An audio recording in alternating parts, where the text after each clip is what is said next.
All right. We are in the middle of a pretty neat sermon series entitled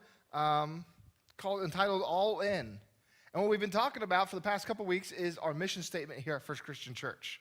And our mission statement here at First Christian Church is love God, love others, and show others God's love. Love God, love others, and show others God's love. We believe that that's what God has put on our hearts to be kind of a direction for our church to go. We want to love God, love others, and show others God's love. And so what we've been doing the past couple of weeks is just taking a look at that. And we want to be all in for loving God. We want to be all in for loving others. And we want to be all in for showing others the love of God. Last week we talked about loving God and what it means as a church to be all in for loving God and what we want to do for that. This week we're going to talk about loving others. And what does it mean to be all in for loving others? It's part of our mission statement. We want to make sure as a church, as a community of faith, as a group of followers of Jesus, that we are loving others. But what does that mean? How do we check mark that box? I guarantee you this morning that Linda gave pretty much everyone a hug, okay? I mean, maybe there's a couple of you that she missed, but she's good at that. She's good at that. Does that fulfill that role?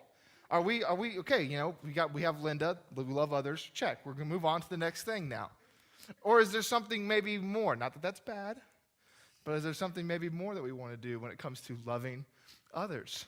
Tertullian, he was a church leader in the 2nd and 3rd century. And he was writing about how people who aren't Christians view Christians. He was writing their comments down. And this is what they said. They said, see how they love each other. See how they're willing to die for one another. The people who weren't part of the church, they saw the church and they said, man, they have such an intense, radical, above and beyond kind of love. A noticeable kind of love. See how they love each other.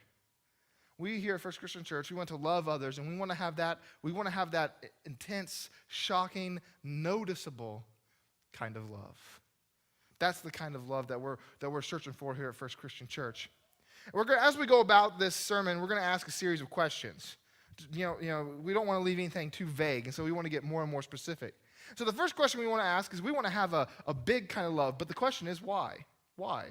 Why doesn't Linda check mark our box? Why isn't that enough? Why do we want to have why do we put such a premium on loving others here at First Christian Church? Why is that so important? Well, there's two reasons. The first one is a Sunday school answer, okay?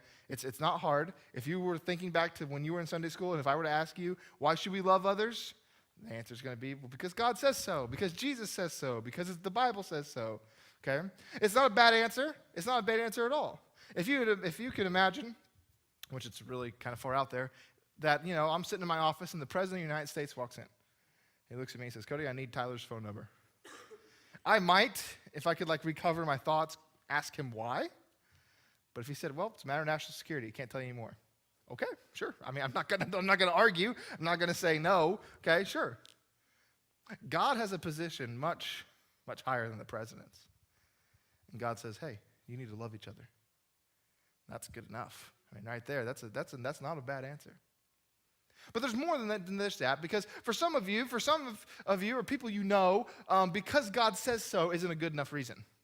Maybe you don't believe in God. Maybe you're not sure about God. Maybe you've got questions or concerns or whatever. And so the reason, even though it's a good reason, the reason because God says so, it's not going to be enough. And so why do we need to have, as human beings, why do we need to have this kind of big, outstanding love? And the second reason is because the right kind of love can fix every significant problem you have. The right kind of love can fix every significant problem you have in your life. And here's why. I use the word significant problem for a reason. Because the most significant problems in your life are not that you haven't won the lottery. Okay? The most significant problem in your life is not that your neighbor has a nicer car or a nicer house than you. The most significant problems in your life are always relational problems. The worst problem in your life is that you and your spouse aren't getting along. It drives you crazy and it keeps you up at night and it's the worst problem in your life. Or the most significant problem in your life right now is that you feel like you're not a good parent, or you don't know how to love your parents.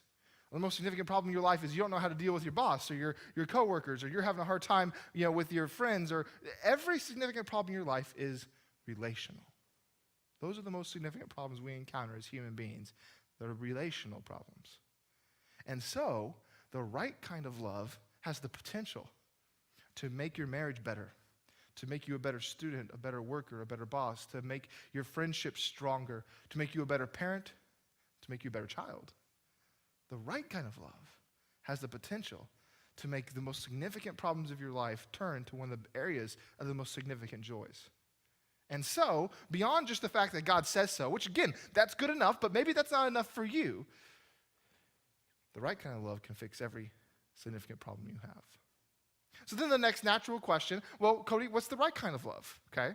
What's the right kind? I want to make sure I have the right kind of love because it has such great, incredible benefits. We're going to be in John chapter 13 today. John 13. We're not far from where we were last week. Last week, it was the same setting. It was the same scenario. This is the upper room. This is the last significant discourse that Jesus has with his disciples before he dies.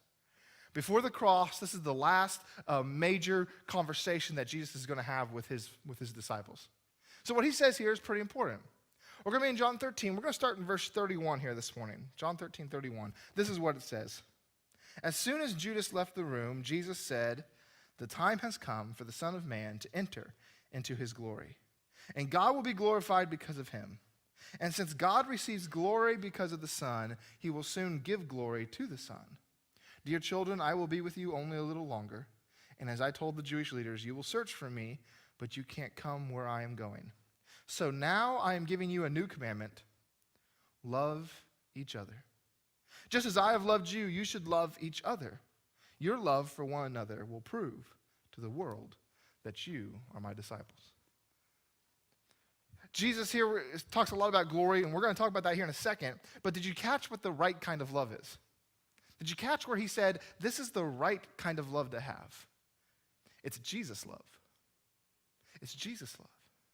I want you to love each other. And he calls it a new commandment. It's not really new. I mean, the commandment to love each other goes all the way back to Leviticus 19:18, where God says you should love your neighbor as you love yourself. So love each other. This is the new commandment. Well, not really, Jesus, but this is the new part, that you're to love each other as I have loved you. When we talk about loving each other, the basis of that love is not a movie. It is not a poem. It is not a story. The basis of how we're supposed to love each other is not based on how your mom and dad loved each other. It's not based on what you've seen in others. It's based on Jesus. When you try to love someone else, think of me. Love them like me. As Christians, the basis of our love is Jesus Christ. And that's the newness of the command. It's been there before. It's not like love others wasn't a part of it, but now it's supposed to be based on Jesus. And so the natural next question is, well, how did Jesus love? How did Jesus love? At First Christian Church, we want to love others. And what does that mean? Well, we want to love like Jesus. Okay, well, how did Jesus love? There's three things I want to talk about this morning about Jesus' love. Three things. He connected, he cared, and he corrected. He connected, he cared, and he corrected. When we talk about Jesus' love and we look at his life, he did those three things. He connected with others, he cared for them, and he even corrected them. And there's going to be this really neat thing we're going to see. As we talk about this, we're going to talk about each one here in just a couple minutes. But as we talk about this, it's going to be really neat. As we look at it, we're going to see that not only is this something we're supposed to do. As followers of Jesus, we want to be like Jesus. It's this radical thing, but here at First Christian Church, as followers of Jesus, we want to follow Jesus. Okay? I mean, again, complicated, but that's what we want to do. So what Jesus did should be what we do.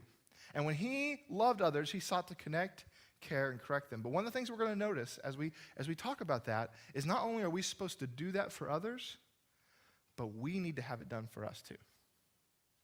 We're supposed to connect with others, but I need to be connected with. We're supposed to care for others, but as a person, I need to be cared for too at times.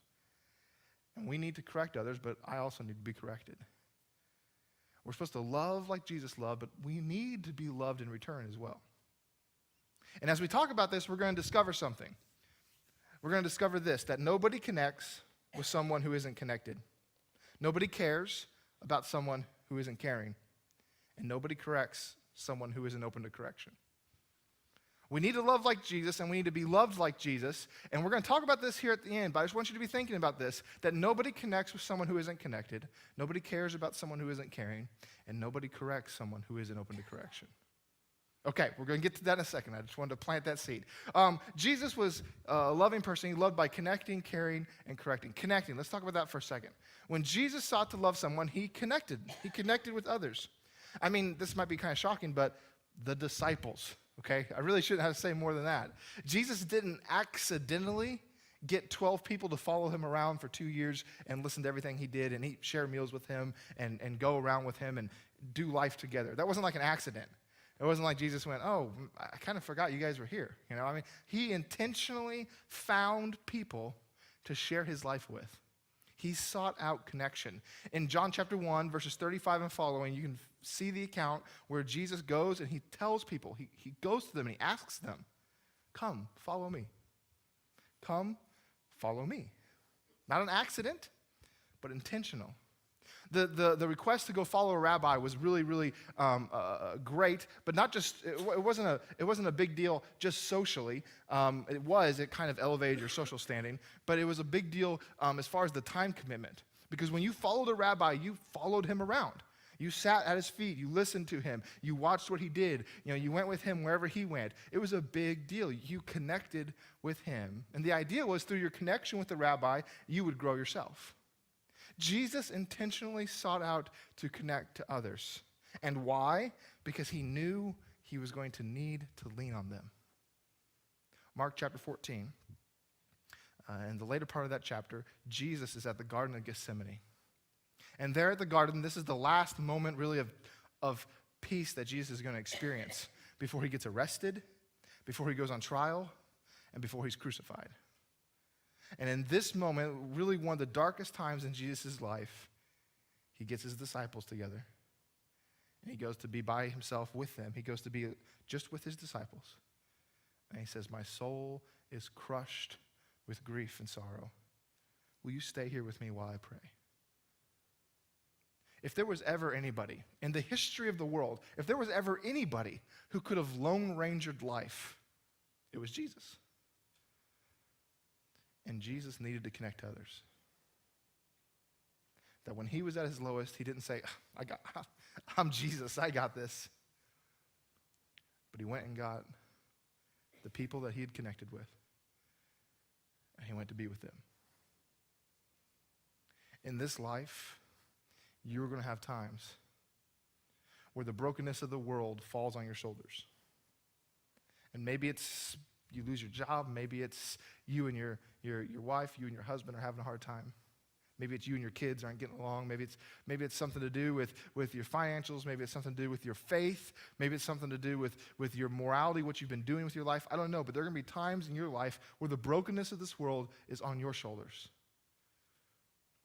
And if you aren't connected to someone else, if someone else isn't there to share your burden, it's going to be almost impossible for you to make it through. When we try to Lone Ranger life, and I can do this, and I can pull myself up, and I can do it all by myself, that's when people end up with broken marriages, addictions, and a broken faith. Jesus needed people. I think we probably do too. So one of the ways that Jesus loved is he sought out connection. He intentionally connected with others because he knew he would need it. If we're going to be a church that loves like Jesus, we need to be a church that's connected to each other. But nobody connects with someone who isn't connected. Okay, we're going to talk about caring now. Jesus not only connected, but he cared for others too. If we're going to be like Jesus, if that's our goal, we want to love like Jesus here at First Christian Church, we've got to care for people. I mean, Jesus was one of the most caring people in history. I mean, just look at all the miracles he did. We could have had like a chapter or two for miracles, and that would have been good enough. But they're all over the place in the Gospels. Jesus was always healing people and helping people and providing for people. I mean, he was a caring person. If we're going to be like Jesus, then, we need to be caring. In fact, not just the miracles in the Gospels, but in our chapter. Here in John 13, there's caring all over the place. At the beginning of John 13, just a few verses before our verses in 31 and following, Jesus washes the disciples' feet. Gets down on his hands and knees, takes his robe off, wraps it around his waist, and he washes first century feet. He cared for them. One verse before our passage, in verse 30 of John 13, Judas is identified as the traitor. And Judas leaves. And when Judas leaves to go betray Jesus, the wheels are set in motion. There's no turning back. There's no way to stop it now. The crucifixion is coming, where Jesus will die for others. This chapter is full of the caring of Jesus. And you know what's interesting is we have a chapter full of Jesus washing, ancient feet, and Jesus about to go to the cross and die for others. And this chapter is just brimming with this caring, this almost sacrificial type of caring. And what does Jesus say in verse 31 and 32? I'm being glorified, and God's being glorified. For Jesus, glory wasn't found where we would find it.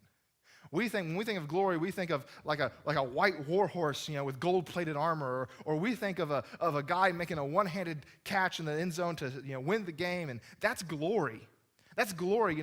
I did it. I'm powerful. And Jesus says, no, I'm being glorified right now, and I just washed your feet, and God's being glorified right now, and I'm going to go die for you. That Jesus found caring to be a glorious thing. If we're going to love like Jesus, we've got to be caring. If we're going to follow Jesus as a Christian, if I want to have the name Christian, I belong to Christ, I'm going to need to be someone who cares for others. Now, 2 quick observations about caring. First one is this. I want to care for others, but you can't care for someone if you're not connected to them. You can't care for people if you're not connected to them. I don't know. If I'm not connected to you, I don't know what your needs are. I don't know what you're struggling with. I don't know how to care for you, so I'm not going to be able to. And if you're a Christian and you've been coming to church for a while, and yet you've kind of isolated yourself, you're not really connected here, you kind of are by yourself, and you don't really know others and everything, maybe that's because it's hard for you, you're an introvert and it's hard to connect and whatever, and I get that, and that's understandable. But as a Christian, we need to love like Jesus did, which means we need to be connected. Because I cannot care for you if I don't know you. I cannot care for you if I'm not connected with you. So the first thing about caring is this. We want to care, but to do that, we need to be connected first. The second observation about caring is this. I need to be cared for too, and so do you. We want to love like Jesus, so we want to care for others, but at times in your life, you're going to be hurting, you're going to be in the hospital, the brokenness of this world is going to fall on you, and you're going to need to be cared for. And that's an important thing to realize. Too often, again, we've got this kind of, Wild West gunslinger Christianity where no one needs to take care of me. I can do it myself. And that's just not true. You need to be cared for too. But nobody cares for someone who isn't already caring. In order to be cared for, you have to be willing to give care. The last thing about Jesus' love that it was a correcting kind of love. When Jesus sought to love people, he connected to them, he cared for them, but he also was willing to correct them. And this is one that we kind of overlook. We oftentimes don't associate correcting with loving. Okay, those seem to be two very different things, right? If you're going to come up and correct me, well, I'm not going to like you very much, okay? I mean, that's not a very loving thing to do, it seems like. But here's the reason that correction and love go hand in hand. We all drift. We all drift. And here's the thing about drifting. You never drift towards the good. You always drift away from the good. 3 years from now, someone's not going to walk up to me and go, Cody, man, you are in good shape. Like you're cut. You look so athletic right now. You look fit. You're in good shape. And I'm not going to go, I don't know how that happened. I just kind of found myself at the gym. Salads started popping up on my plate, and we don't drift into good exercise habits. You don't drift into a healthy diet. No, we drift away from the good things. We drift away from all that. All in all honesty, I'm sure a lot of us made New Year's resolutions. We didn't accidentally keep them. In fact, I'm sure a lot of us have broken them. You drift away from the good things in your life. You drift away from healthy habits. You drift away from morality. You drift away from spirituality. You drift away from a healthy relationship with your spouse. We don't drift into that. Having a good and healthy marriage is not something that happens by accident. It's not just like, I don't even know. We'd never even try. It just is here. No, you work at it. You don't drift into the good. You drift away from it. In every area that's important in your life, you are swimming upstream. In every area that's important in your life, you are swimming upstream. And so, if here's the good, and I'm falling away from it, it is a very loving thing to do, to come and say, hey, Cody, you're messing your life up, man. You're hurting yourself. You're drifting away from what's right. It's a very loving thing to do. In fact, it's exactly what Jesus did in John chapter 4. In John chapter 4, there's a woman that he meets at a well outside Samaria. And this woman, Jesus knows that some stuff's going on in her life because, he's Jesus. But beyond that, this woman's coming in the middle of the day with nobody else, and that's a good tip-off that something's not right. Something's off in this woman's life. And so she comes out, and Jesus and her have a conversation. And in the midst of this conversation, Jesus says, hey, why don't you go get your husband? And she says, well, I don't have a husband. And he says, you're right. In fact, you've had 5 husbands, and the man you're with right now is not your husband. And she says, sir, I think you're probably a prophet. Prophets were someone who came and said, hey, get it back together.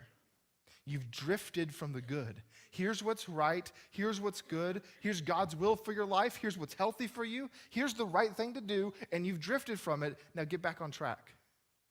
And at some point in this woman's life, she was on the right track. She had a community, she had a family, and she was married. And at some point in her life, she started to drift in her marriage. I don't know what happened, okay? Maybe he started turning into a jerk. Maybe she, got tired. Maybe I don't really know the details, but at some point, she started to drift in her marriage. And nobody was willing to say, hey, where's your husband? Where's your husband? What are you doing right now? Well, you need to stop this and get back. Nobody did that. And she drifted enough that first marriage was gone. And she had another marriage, and she drifted in that, and then she had another one. She drifted in that, and again, to where now she's living without a marriage. Where in that day, that would have been a very, very low place to be in. And nobody loved her enough to say, hey, stop it. Stop it.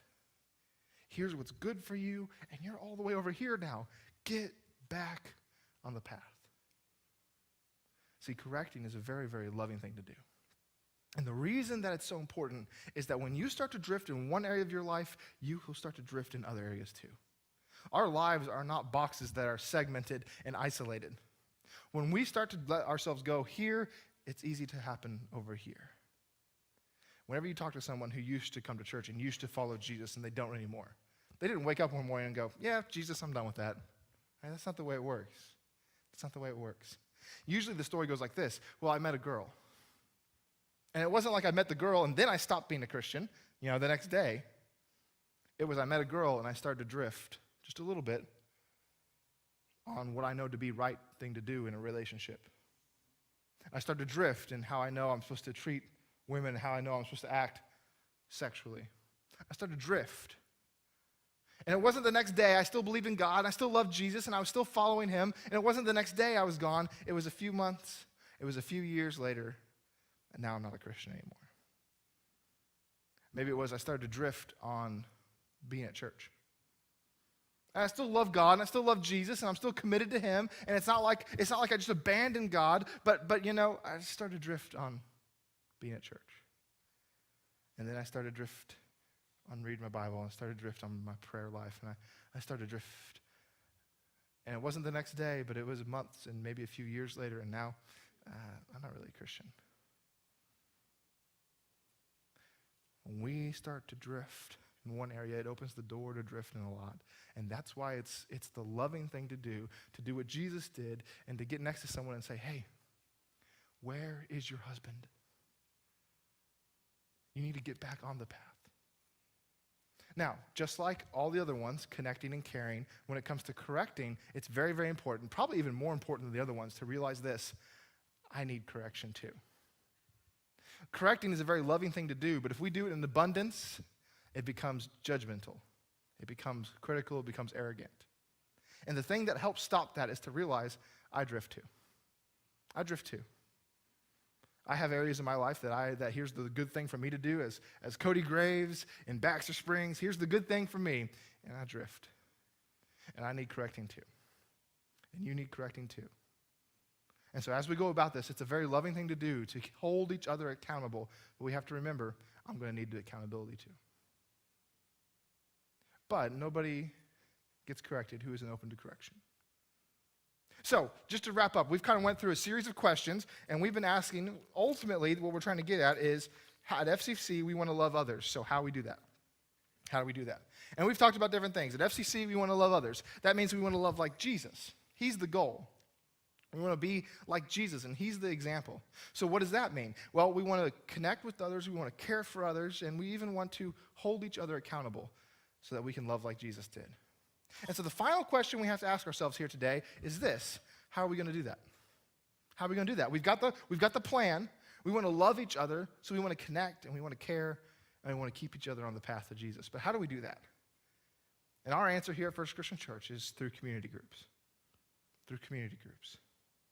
We believe that so much can happen when you're in a circle, when you're eyeball to eyeball with people, that might not happen on Sunday morning. It might not happen on Sunday morning.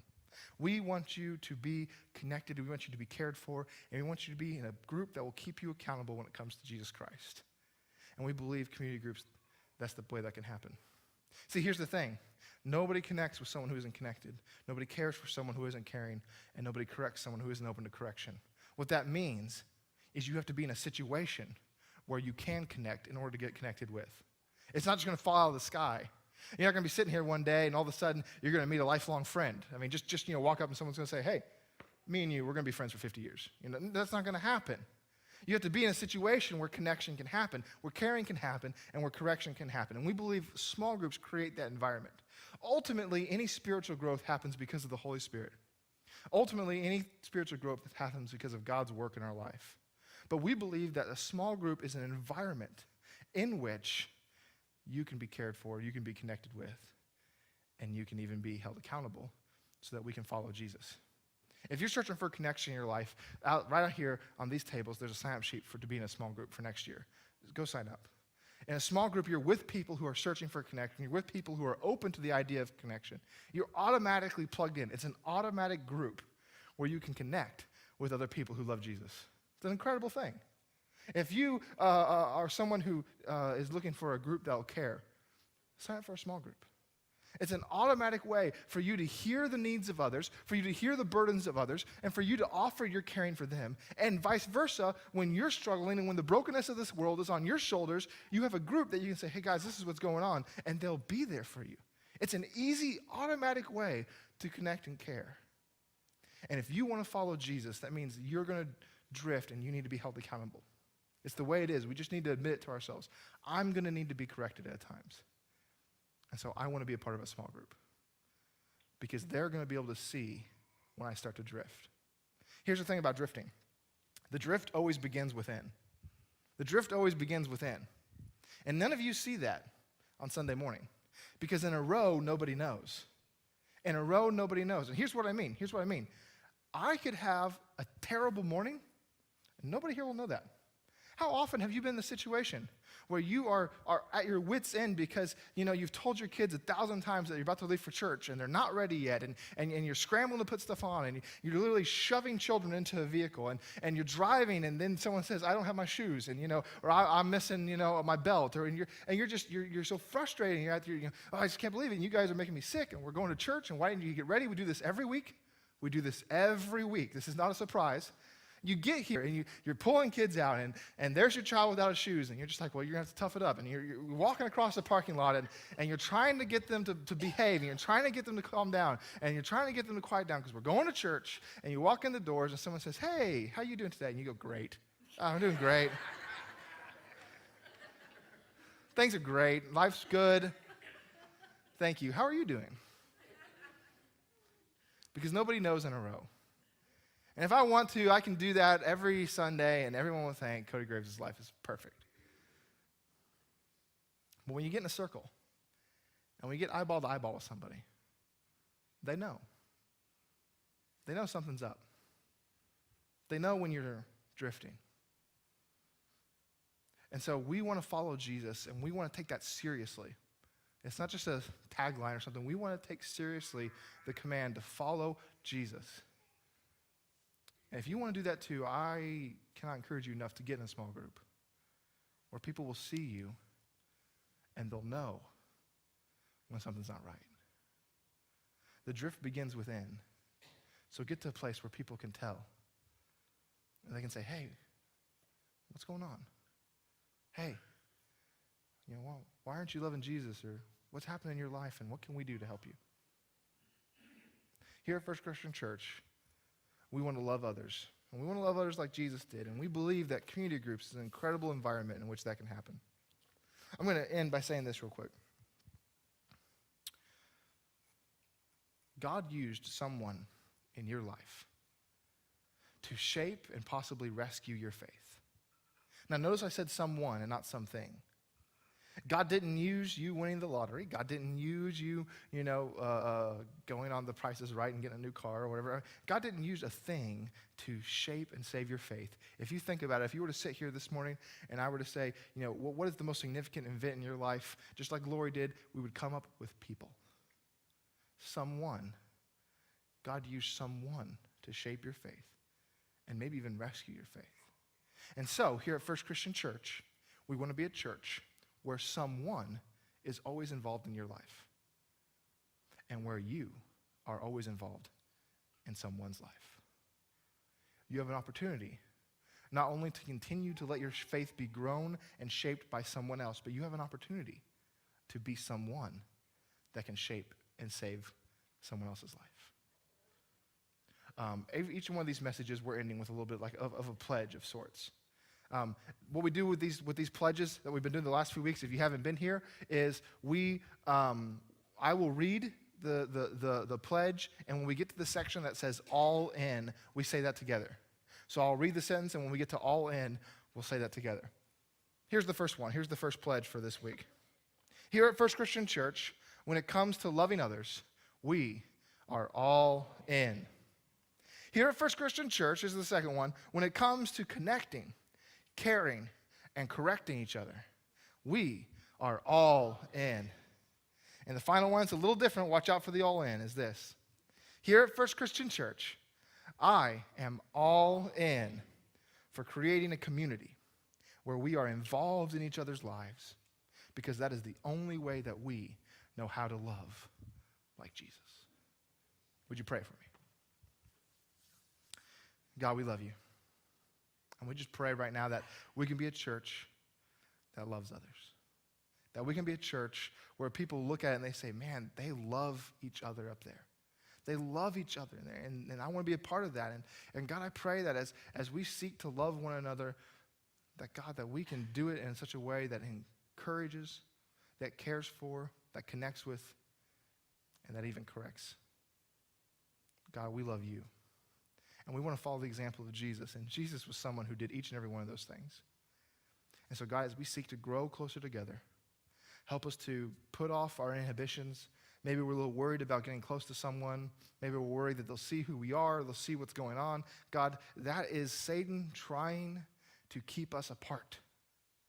But you want us to be together. We love you, God. Help us to push through that so that we can join with each other and we can connect and grow together as Christians. We pray this in Jesus' name. Amen.